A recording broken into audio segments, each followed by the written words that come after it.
YouTubers, Mike Boards with the Mike Boards channel. Thank you for watching. Today we're working on our Chevy Cruze, and in this video, step-by-step process on how to replace your turbo oil feed line. And it's pretty cold outside. We're going to put on some layers and head out. All right, YouTubers, outside of the Chevy Cruze now in the cold, snowy winter weather. Step one, we're going to hop inside the vehicle and open up the hood.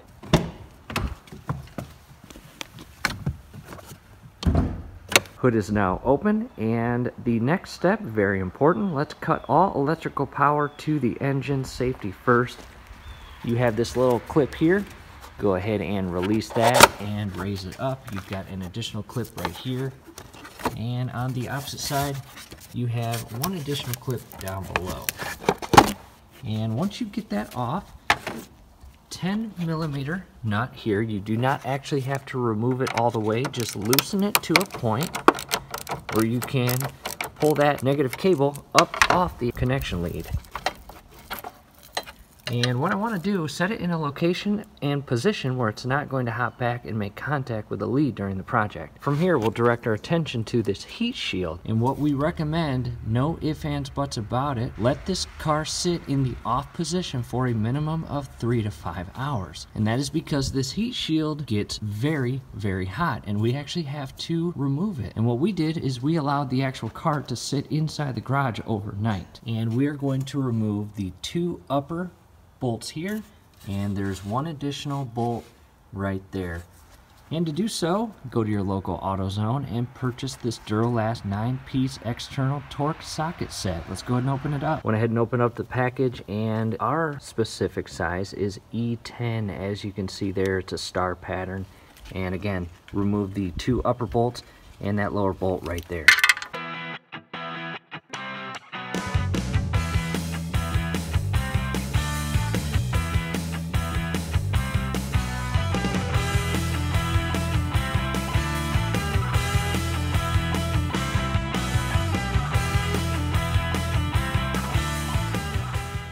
From here, just carefully pull the heat shield up and out.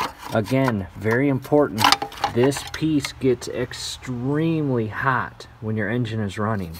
It is cold as ice because, again, we let it sit overnight in the off position.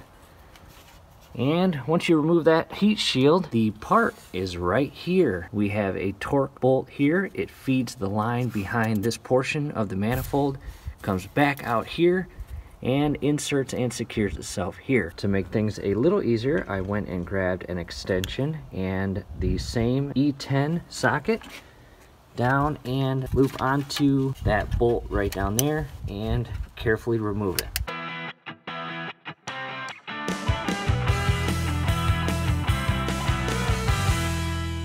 With that bolt removed, follow the line and you make it here to this torque bolt. And what I recommend is get yourself this awesome torque socket set. Got this from my parents for Christmas, and in our case, that size is T45. Verify T45 there. Let's go ahead and put it on the actual extension and ratchet and remove that bolt. Place the socket down in, and it might be a little tight.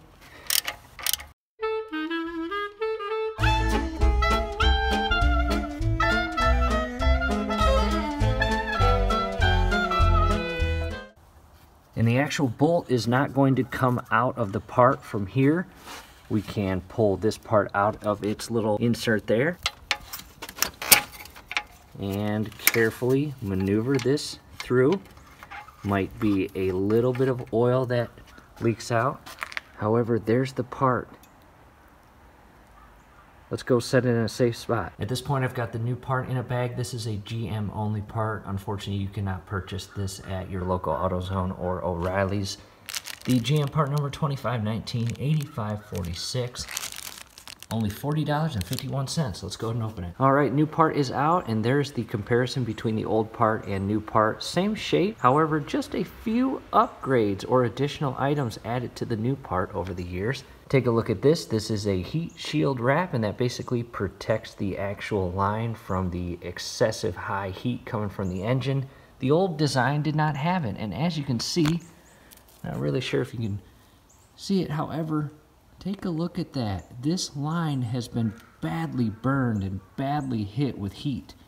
So the Engineers have realized that, and they came up with this heat shield tape to protect the line. And let's focus on this connection point here. It's not much different, as you can see, with the old one. However, on the opposite side, let me flip that over, there's only one rubber gasket. The new part has this re-engineered double rubber seal or double rubber gasket design, and that is going to help keep that oil inside. And real quick, one additional thing I noticed, the old part only has that one lip on a small portion.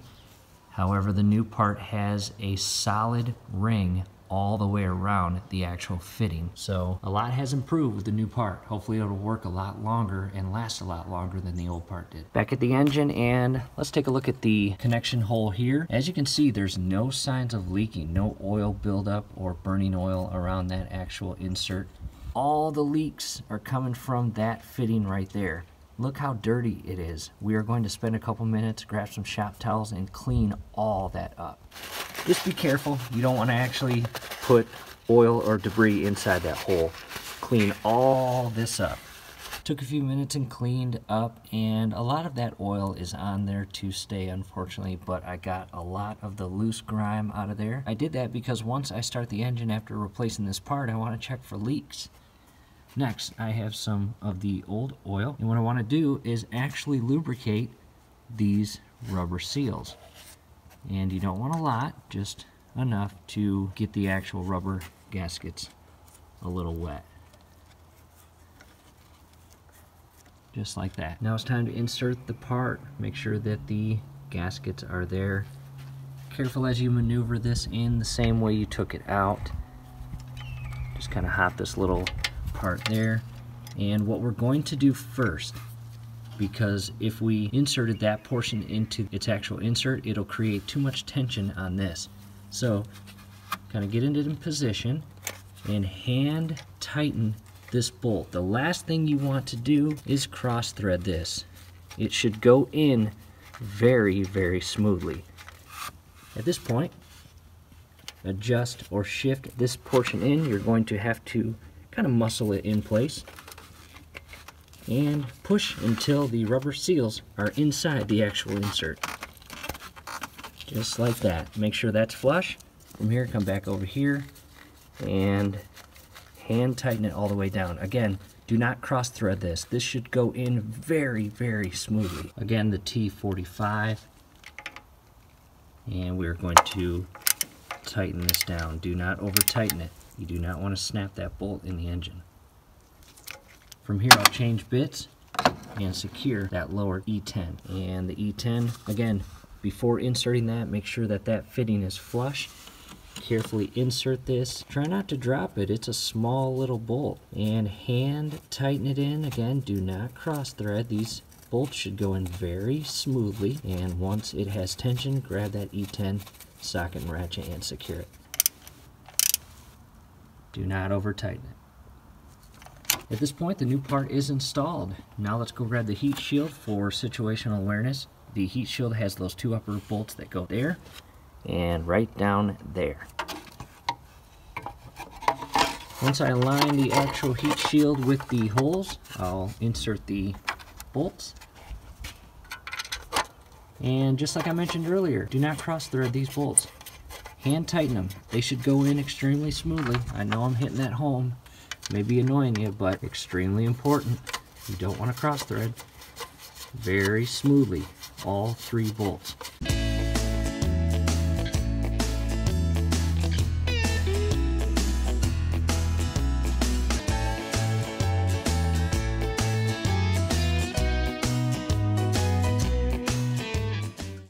From here, I'll grab the E10 socket and secure them.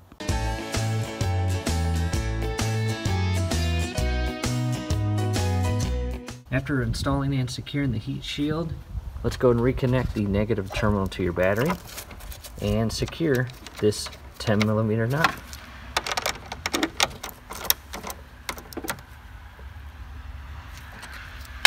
After that, you can grab the battery case and secure it. And make sure you align this properly. Remember, that little piece goes there. And this little clip right here will clip into place. And both sides are secured. From here, we'll check the oil just for precautionary purposes, and then after that, we'll hop inside the vehicle and start the engine. What I did was pull the dipstick out and clean all the oil off with the rag. Let's insert it all the way flush and pull it all the way back out and get an accurate reading. And as you can see here, it is within the proper fill parameters. Before it drips, I'll insert it right back in. Now let's go start the engine. Inside the vehicle now, 95,188 miles on the odometer. In the event that you're in that same ballpark, you're not the only one replacing this part. From here, I'll start the engine, and we are going to allow the engine to run for 15 minutes, and we are going to check for any leaks on either side of that fittings that we just installed and secured.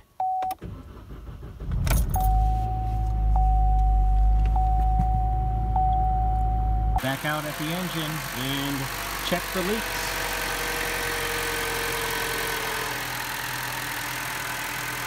Alright YouTubers, you notice what I just did? I accidentally installed that heat shield too soon, because once you install that, you can't inspect the other fitting. So I removed that real quick and inspect this fitting, make sure no leaks.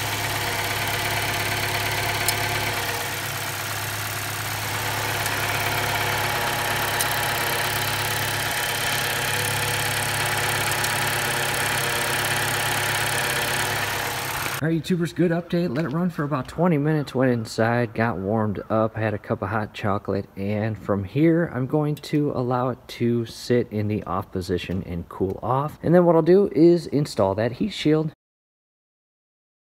Heat shield is reinstalled. Now I'm going to take the vehicle for a test drive. I got a few errands I need to run. I'm probably going to put about 30 to 40 miles on it. When I get back, I want to check for leaks. All right, YouTubers, back from our test drive. Only put about 25 miles on it, actually, and I inspected the inner portion of the engine, made sure that that fitting was not leaking.